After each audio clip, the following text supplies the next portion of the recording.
Hey guys, thanks so much for clicking on the video. What I decided to do, I decided to give you a video to actually explain to you the story behind my series, Loving Topaz, and how Loving Topaz actually became a book, period, and then it expanded out and became my first actual literary series. It's a novella. I was literally sitting in a training class for a job will leave the company. I had actually worked for this company already, and I had taken another job with them. So we were going over a system that I already completely knew. And I literally sit in class board, and I started to just on a piece of paper write an outline on basically the five characters, the five main characters of the book. And that's kind of my process. I hadn't done any really writing since high school. I do like poems and some things like that, but never just actually writing a book or writing any fiction or anything. And I don't know why I even started, but I was just bored and I had created this outline for these five characters and the backgrounds on them, which consisted of Eugene. His name is Eugene Balu. Slash Topaz is actually the same person. Topaz is actually his nickname. His mother, his sister, he had a brother, and then his mother's boyfriend. Now, the story basically is all about the family is just completely dysfunctional, absolutely dysfunctional. Um, but it took me about an hour, yeah, maybe an hour, hour and a half to do that outline on those five characters and who they were and what purpose they were actually going to serve in the story. And it is fiction. It is a fiction book. Um, that day, I literally took that outline, I folded it, put it in a folder, and stuck it in my bag. Thought no more about it. I basically quit that job about a week and a half later. About a week later, a week and a half later. So one night, about a week after that, I'm actually sitting on my couch and I decide I'll go through my bag. It's about 2 o'clock in the morning, and I pull that paper out. I look at that outline, and then I actually took a notebook and I just started writing in the notebook. I started writing the story, and then the next day I continued on. My hand wasn't working as fast as my mind, which is normal for me. Um, so I says, okay, this is weird. So I went ahead and I took to a Word document and I started typing and I continued on.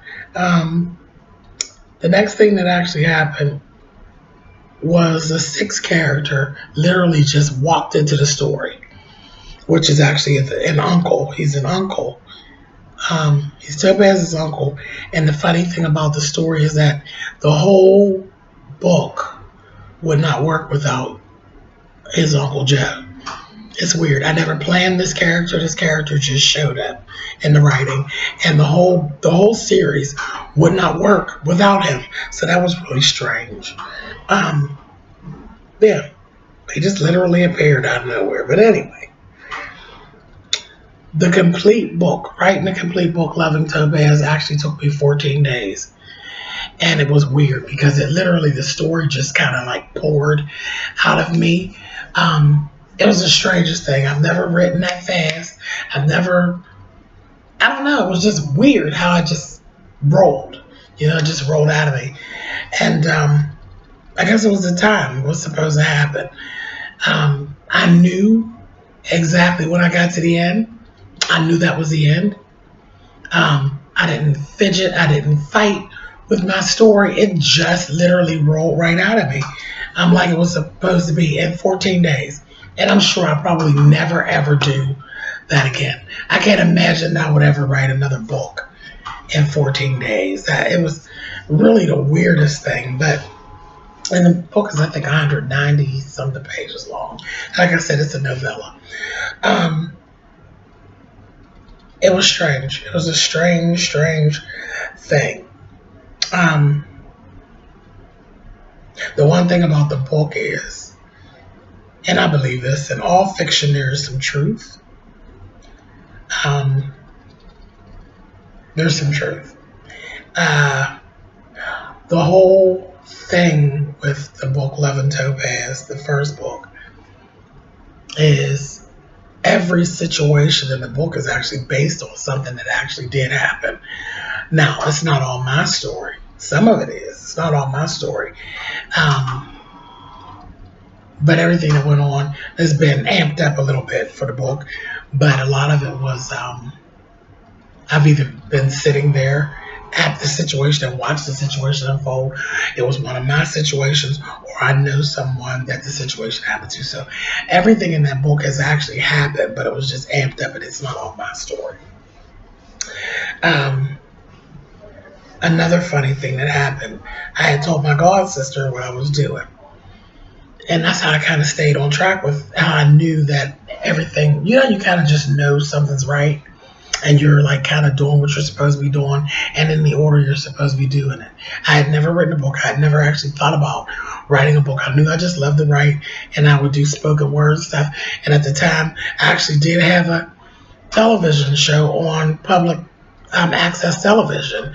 And I would read some of my poetry and stuff and do some spoken word on public access television. I was already doing that, but never the thought crossed me of actually writing a book. It just kind of happened. But I would, my god sister, she works really weird hours. She gets off very late, a lot of times at night, and it was kind of like this thing with her and I, where we would enjoy our time. She would come home. She works in a plant, so works very hard. She would come home. She would jump in the shower, and she called me at maybe 1:30, 2 o'clock in the morning, and I read to her right over the phone what I've, written that day. Sometimes it would be 8 pages, sometimes it'd be 9 pages. There's been days when I wrote like 17 pages. Um, and I had a friend, an older friend, she's an older lady, she's a writer, and I had asked her how many pages as an author, because I didn't consider myself an author yet, really. How many pages should you be writing a day? And she said about 6, maybe 7 if you're having a good day. And I told her, I said, Miss Marvel, sometimes I'm writing 15 to 16 pages a day. And maybe not scrapping any, and she's like, something's going on. You're not writing alone. There's something with you, but just don't question it, just keep on going. So got it all together. Then I started to, because again, I don't know what I'm doing. I don't know anything about this stuff. So I started researching traditional publishing versus self-publishing. YouTube ended up being a very big tool. I didn't have a YouTube channel. Knew nothing really about a YouTube channel too much.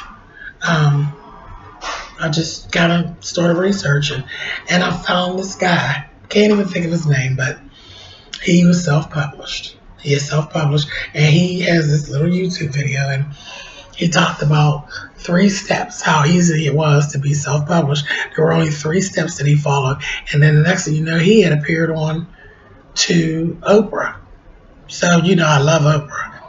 If Oprah's involved, then that's the right way to go, right? So I had gone through a couple things, and I found one company, and I was like, I don't know about that. And then I found CreateSpace.com, www.createspace.com, who now is a subsidiary of Amazon.com. And everything about it just kind of worked for me. So it was like a luck thing. Like everything just was falling in place. My book design, I designed my own cover for the book and all of that myself. I did all my proofreading and stuff myself. There's no middleman. So it was, if I follow my face, I want to follow my face. It's no big deal. And then I had to, I did everything. I researched copywriting and getting my book listed with the Library of Congress and all of this stuff. I did all what I was supposed to do. Now, I live in Pittsburgh, Pennsylvania. We have very few brick and mortar stores, bookstores in Pittsburgh. Very few book readings and things of that nature. Just don't have it here. Um, so self-publishing is tough because all your deals and things you have to make yourself. You got to make your deals yourself. I ended up I got my book published. I self-published, like I said, and I was lucky enough to actually have my book in a couple stores. I got my book at a store that was right in my neighborhood, and it did really well. And it was so funny because it created a buzz in my neighborhood pretty quickly. Because again, the subject matter of the dysfunctional family, and the main character is actually a little boy who is homosexual, and a lot of people start putting things together. They start trying to add up things, and they're like, "Wait a minute," trying to see what's true, what's not true. Is this you're talking about? This kind of thing. And I'm like, I don't have any sisters, you know what I mean? And that kind of thing. But I just let it take on a life of its own. And that's basically what it did. It just kind of took on this life of its own. Then there was the discovery of Kindle. This is so funny. I had no idea because I don't like to read. I still do. I don't like to read. I'm not a reader. I like to write. I love to write, but I don't like to read. I don't even want to read my own shit. I have to force myself to read because it helps to build my skills. That's the other thing. I'm not a scholar, and I don't claim to be a scholar. I know how to tell a story. I write like I talk. So it's very easy for me. It just comes natural to me. I literally write like I talk. So when I'm writing, it's just like you and I are having a conversation, and I try to keep it that way. You don't have to sit with a thesaurus and a dictionary when you read my books. You just sit down and listen just like you do with me on YouTube. And I kind of think that that's my thing, you know what I mean? So I don't try to be anything that I'm not. I just write it like I think it. Like I said, I knew I was staying on track when, with my god sister, I would read the book to her. It's my silver girlfriend. You all know where I'm at. I would just continue writing, and I would read to her, and she was engaged, and I knew I was on the right track because she would literally, like, she would get home and she's excited for what it was. And if it was a day where there was only 5 or 6 pages, she's like, that's it, and then she's excited when there's days when I was right on track, so that helped. And like I said, when I got done, I knew I was done. So that was exciting. It was very exciting. It was an exciting process, learning something basically new every day. It was very, very interesting. I released my book on December 22nd, 2011. And I was excited to see what was going to happen. And I got a lot of good responses right away. Let's talk about Kindle. Like I said, I'm not a reader. Don't like to read. I had no idea what a Kindle was, okay? My girlfriend, girl I went to school with, her name is Terry Gelsheiser. And Terry is responsible for every sale that I've ever made in the Kindle version. I had no idea what the hell a Kindle was. They were saying, what is Kindle? She kept saying, are you available on Kindle? We're talking over Facebook. And I'm saying, Terry, who the hell is Kindle? She's like, are you an idiot? Don't tell anybody else this, that you don't know what a Kindle is. So she explained to me what a Kindle was. And I went ahead and got my contract together, and I put myself on Kindle, and it's the best thing that could have ever happened to me. And that's all because of my girlfriend, Terry Gelsheiser. And I'm telling you guys, I didn't know what I was doing. I was just trying to do something, and it felt right for me. Then I didn't know what genre I should actually be in, and still kind of don't. I'm not urban fiction. I'm not that. I hear the titles and different things from some of those books, and then that subject, but you could tell the characters are urban, but it's not urban fiction. It's not that whole good ghetto time going on thing. Some ghetto stuff, but it's not all this. Yeah, yeah, I don't really fit that. So I always say I'm kind of like a gossipy kind of taboo kind of the things that you're not really supposed to say or you don't feel comfortable saying. I always tell people you got to put on your big girl pants to read my stuff because again, I read like I talk, and sometimes my mouth is horrible, but I get the story told. So that's kind of what happened. Then I started getting a lot of comparisons to Elon Harris, and I kept saying, I think that's just because I'm gay and he's gay, and there was like some, that kind of thing. And I'm like, and I don't write gay books. I don't write gay books. The character in this book, this story, just happens to be gay, but it didn't have to be a gay thing. He's learning self-acceptance and self-love. It could have been light skin versus dark skin, white versus black. It could have been anything. It just was what it was. So I kind of got this thing, and I said, this is really weird because Elon Harris has such big shoes to fill. So that was like very intimidating, very flattering when people would say it, but I didn't see it. Then, it took on the other thing of like the movie thing and wanting to get your book into someone's hands, that kind of thing. I fell in love with Lee Daniels. Because everybody kept saying, you should send it to Tyler Perry. Me and Tyler are too different. Tyler does a lot of sugarcoating. Lee Daniels just really spoke to me because he was so raw. Precious, how raw and unapologetic the approach was on Precious. If there's anybody's hands that I would want my book to get in their hands, it is definitely Lee Daniels. And that's something that I would still love to happen today. Throughout the process, I met Terry McMillan. There was a book reading. She came. This happened just a few years ago. Hi. Hey, how are you? Good. How you doing? I'm good. Good. Recording as usual. I met Terry McMillan, and I got to ask her questions, and I got to go to the little thing, the little VIP thing before the book reading started. And the one question that I definitely wanted to ask her was about the characters.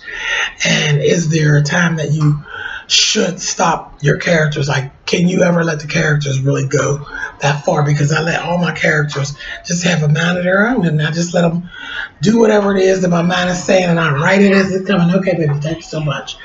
And I just kind of do that. And Terry McMillan told me, don't you ever limit your characters. You let those characters come out of your head exactly how they are, and there is no limit. You had never put a limit on your characters. And at this point, when I met her, I already had 4 books that were completed and on the market. So that made me feel really good. I knew that I'm definitely on the right track because Terry McMillan is brilliant. She really is. In her own right, she's brilliant. So anyway, I don't want to get too far off topic, but with Loving Topaz, like I said, it's that was the first book, and it basically ended up turning into a series. Me and Topaz are literally linked at the hip. Right now, there are 3 books in the series. Like I said, I wrote the first book. It was released December 22nd, 2011. And then the next book came very shortly after that. It's called Losing Topaz. And that was released March 19th of 2012. So it was literally only like 3 days short of 3 months later, I was done and released the second book. And then after that came Learning Topaz, which was released September 26th of 2012. So it's like literally 6 months later, 6 months, 7 days later. And again, like I said, the 14-day thing, I'm sure will never happen again. It's just kind of weird. It's kind of weird. And then that was it. This series of books. And there's another. I have a 4th Topaz book that is actually just about completed. And I also have a spinoff from one of the other characters for that book that is just about done that are actually going to be coming out. But anyway, this is about Love and Topaz. I put the stuff in the refrigerator with your initials on it. Okay, cool. Thank you so much. You're welcome. So here's a couple things that are just like Loving Topaz secrets, kind of. Like I said before, every situation in the book is based on a true life event, but it is a fiction book, and some things have been beefed up for the book. Some of the similarities: Topaz's birthday and my birthday are the same, January 9th. And that's kind of how it got that little. I think that a lot of that played into how that little local buzz started, where people were thinking that it was real, that I was Topaz. And I'm like, no, I mean, we got a lot of similarities, but Topaz is not me. Topaz is a character. I love that character, and me and him we're probably going to do a lot of things together, but just kind of that thing. And I enjoyed it. I enjoyed that book. I enjoyed that character, and that's it. That's basically all I have to say about it. I just felt like talking about it today. And again, this is Nonstop November. We're doing a video a day for November. And I just felt like talking about that today. But yeah, all my series, all 3 books are available on, they're all available on Amazon.com, and I'm also available on BarnesandNoble.com. So it's available in the Kindle version, and it's also available in the paperback version. I did all the cover designs myself, and you'll see they're very similar.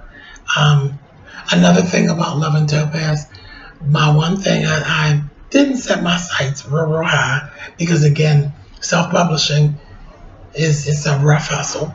The one thing that I did want is I wanted myself, because Topaz comes in actually a lot of different colors. I don't know if you know that, but blue, the light blue, is the one that stands out for me. So each of the book covers actually does have a piece of jewelry, a ring or stone,